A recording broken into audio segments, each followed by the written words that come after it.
um, the Classroom, and I want to show you just some basics about Classroom, and then I want to try to answer any questions. There were a few questions from the group that met yesterday, and we had a lot of technical difficulties, so I'm going to try to answer the things that were in that spreadsheet that you guys submitted initially to Brandy and Pam. By the way, Brandy's out sick, and that's why you have me as the substitute. So hopefully I can share all the information that you are going to need to get started with Classroom, and then at the end we'll do a little Q&A. So the easiest way to get familiar with Classroom is, and I'm going to put this in present mode and hopefully this works. Okay. So is to watch this short little video clip, and I'm hoping that the sound is good on it. So let's see. Can everybody hear it? Thumbs up if you can hear it. No? Well, just watch. They don't talk.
Okay, so that just kind of gives you an overview of what it looks on both sides. So getting started with your own Classroom, I know at least one or two of you have a Classroom set up. I know if you don't have a Classroom, you can just kind of type over here on the side that you're not familiar at all, and you can hang around at the end, and I'll actually make sure that you get approved. We do approve all teachers because, and so if you tell somebody on your team about this and they can't get in right away, that's okay. Within 24 hours, they should be approved and ready to go. We have had a few students try to make their own Classroom, so that's why we're continuing to do that little approval process. Okay, so you set up your contact list if you want to do it that way, or you already have a group of contacts. You can use that, or you can just give the kids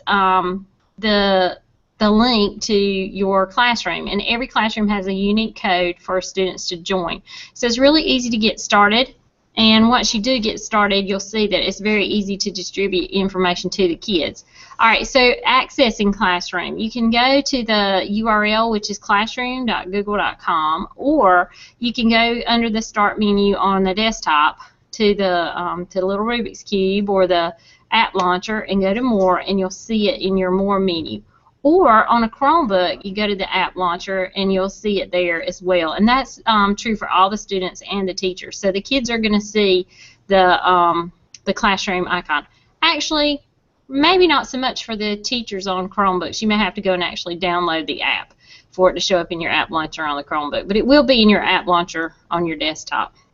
So you can easily show the kids how to get into it. Or you can just tell them to go to the URL at any time, classroom.google.com. Alright, So once you create your class, up in the top corner you'll find a plus sign, and it'll say create class. You'll name your class and then go under the student tabs and put in your email group or give them that code to get them started. Alright, so parts of Classroom. Once you understand kind of how it's broken up, it's really easy to use. You have your stream. This is where you're going to post announcements and assignments, and the difference between the two is assignments are going to have a due date, and it's going to indicate that things are late. So if you post it to the announcements, it won't have a due date. So things you just want to share with the kids, you could put them in as announcements. You also have an about, which is where you can add in like your syllabus or a rubric that you use often, or maybe a template that you have. It might be a place you drop vocabulary list or things like that. You want them to reference often, but you don't want it to be in your stream. You can put that in the about. You can store as many files as you want in the about. It's also a great place to link up your class website so that they can easily get to it. That way they go to classroom.google.com, and then they can go between these three places, the stream, the students, and the about, and they can get all the materials for your class. So the assignments are going to, like I said, it is where you're going to put due days. If they have an assignment, there's 3 or 4 ways you can submit it. You can submit it so the kids can just view the assignment. That would be for PowerPoints or things that you're going to go over in class, but you don't necessarily want them to edit. You can send it so they can all edit, and that gives them like a collaborative place to work on things, so they can all collaborate on it. Or you can send it so each one gets their own copy. And that setting is only available when you first assign something, because it sends the kids an email with a link to the assignment. You can only do that, create a copy for every kid from the very beginning. If you already created the assignment and you want to go back and add that, it's almost easier to delete it and reassign it, because it won't allow you to. You can also share assignments with multiple classes. So let's say you teach 3 blocks, you want to send the assignment to all 3 blocks. You can do that very easily just by checking each block you want to send it to. If you want the kids to just post in line, kind of like you would to a blog or whatever, you can do that also through assignments, and you can mark them as complete. That was a feature that they've added since it started, being able to mark things complete. Let's see. Once you get your kids in, you can actually close your code or lock your codes so that nobody else can join. And you can make it so that you could have it so the kids can respond to things in the stream, or you can turn that off. If you don't want the kids talking back and forth in the stream, you can mute them. Or you actually can mute all of them, or you can just mute one who's causing a problem. You also can send emails to the class from this, so you don't even have to go back to your email to send them something. You can go under Students and select all, and you can send them all a message straight from your classroom view. So that's kind of nice. It does keep up with grades, so when she was grading the assignment, you can actually download a list of the grades, and you can do it for one assignment or all assignments that you've made. So that's kind of nice, because you can get it in a nice little spreadsheet that you can easily transfer over into your grade book. Alright, so this kind of explains a little bit about it. The different media types, you can add videos from YouTube, or if you put things in your Google Drive, let's say that you've made your own videos and you've loaded them to Google Drive, you can easily add those to your assignments. You also can add PDFs and Word documents. If the kids are working on Chromebooks, those might not be they might not be editable, but at least they'll be able to see them. Let's see. And then let's just kind of click on the student and teacher view. So I'm going to go out into my Drive and show you what kind of is happening when you start. So when you first make your class, well, actually when you sign up for Classroom, inside of your Drive it makes a folder called Classroom. And then the very first time that you create a class, it makes a group for that class. Every assignment you make is going to show up inside of here. So this is the first assignment that I gave, and it had a writing prompt that they were supposed to do. So back over in my classroom, view, I can see that assignment. And as kids turn it in, their documents are going to fall into the same folder with the right share editing. And I'm not going to have to see any emails about them sharing stuff with me. It just automatically organizes it, and it automatically puts it into this folder for me. Makes it nice and easy. So here's what it looks like on my side. And I can add, when I click on this, I'm in my stream, and I see this is the stream where announcements and assignments are made. This is where I see my students, and I haven't actually got any students in this class. And this is where we were talking about the about. This is where I can put in my syllabus, rubrics, reference materials that they're going to use throughout class. But back on the stream, here's that assignment, and here are the 3 activities that they're doing. This particular one, the writing prompt, I didn't add it at the very beginning, so it is something that they would just open and make a copy, and then they could submit it back to me. Okay, so they can put their own information there. So how do you get started with that? You're going to click up here at the top, and it's on announcement. Initially, if you want to change it to assignment, you click there. The only difference is they have a due date. That's the only difference between an assignment and an announcement. Notice you can attach things, you can bring in things from your drive, you can bring into YouTube, and then you can add in links. And when the kids see it, they see it like this. The grading is on any assignment. So you click on the assignment to see the grading part, and this is where all their work is going to populate, and you can add in the grades. You can change the point value if you wanted to. You can say that it's not graded. That was an added feature that they added. You also can click right here on folder and get straight to that folder that it just made for me. So it opened to the same path that we were just in. Here's where I would download the grades. It downloads kind of grayed out right now because I don't have any grades for this particular assignment. But if I had them, they would be there, and I'd be able to download this one and all assignments. So assignment details, assignment status are what you're going to get whenever you click on the link that it creates for the assignment. Here's your class code, and here's how you would reset it or disable it. And once you have some students in your stream, let me just add Jamie real quick so I can show you. So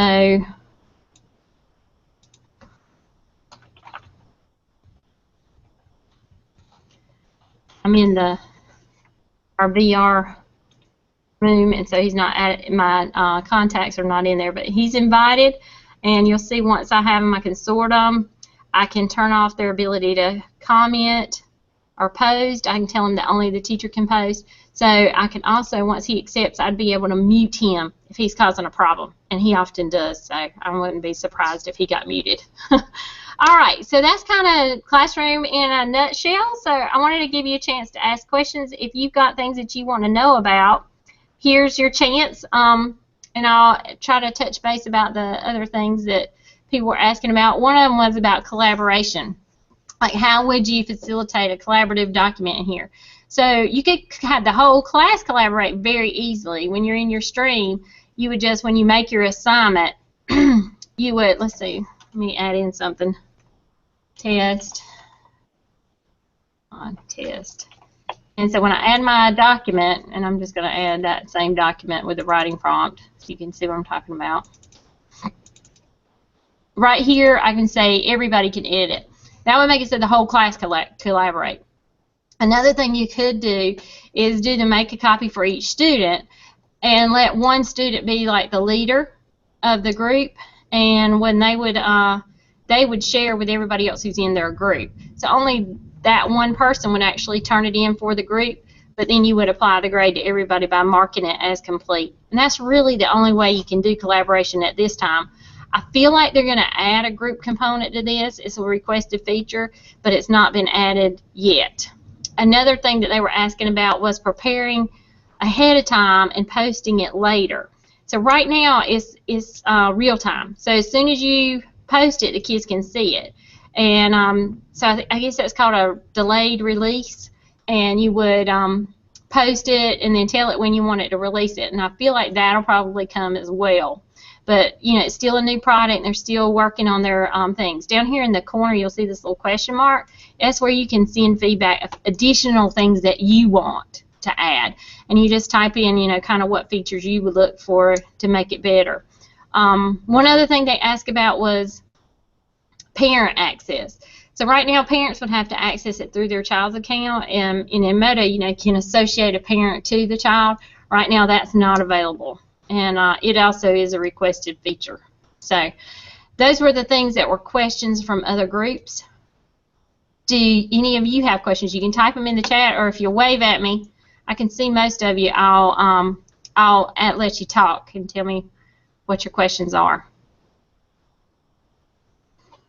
Nobody wants to talk. Okay, here we go. Kelly's asked a question. Do you think this will be useful for student clubs to organize documents, collaborate on different things? Absolutely. I know you work with Science Olympiad and Battle of the Books. This is a great place to have the kids go at the beginning of each of those groups, post their ideas, post their, you can even have a starting document for each of the books where you would add in questions and bounce around ideas of things that they might ask about that book. So this is a good thing for you to use with your groups. As a matter of fact, I know at least 2 or 3 media coordinators are using Classroom with their Battle of the Books team. So any other questions? Teresa, have you been using Classroom? You can just shake your head. Yeah. You want to talk for a second about how you're using it? Whoops. Let me unmute you. How do I unmute her, Jamie? There you go. Talk. Okay. All right. I used Google Classroom, and instead of inviting all of my students to join it, I just gave them all the Chromebook one day, and they had to ask to join. That has made it easier for me because I already had the password or the code for them to use, so that worked out really well. Another thing that works out really well is simply doing the assignments. Also, I post all of my my slideshows, my presentations, my notes, everything I give my students in the classroom. It's on my Google Classroom as well. However, I do not post everything to Sharp School. Well, I call it Shark School because it eats up everything, and I really have a hard time with Sharp School. So what I did is basically link everything to my Google Classroom. The problem is parent access. Parents don't have access to it. That's the worst thing. So what I try to do mainly with my Sharp School is keep up a calendar so the parents can see if their child has a quiz or a test. But like I said, I don't post all of my other stuff onto the Sharp School. You can't do everything because it would just take 3 times longer to put everything on Sharp School, on Google Plus, and everything else. But it works out really well. Students get all their work done. Actually, one day I was getting ahead of myself, and I posted the assignment that they were going to do in class the next day, and half of my kids already did it at home the night before. I'm like, well, now what are you going to do? Yeah, those are two of the features I was just talking about. The timed release, and where you could set it up ahead of time and release it when you want it, and then the parent access. And I think both of those are going to come. They're still working on features. Right. So make sure you go into feedback and tell them those are things that would help you. I love that you're posting your due dates to your Sharp School for parents. That way, at least they know when things are due. And like you said, you don't have to give them access to everything. And I think that's a good compromise, to just keep the calendar up and then use your Classroom for all the distribution of the documents.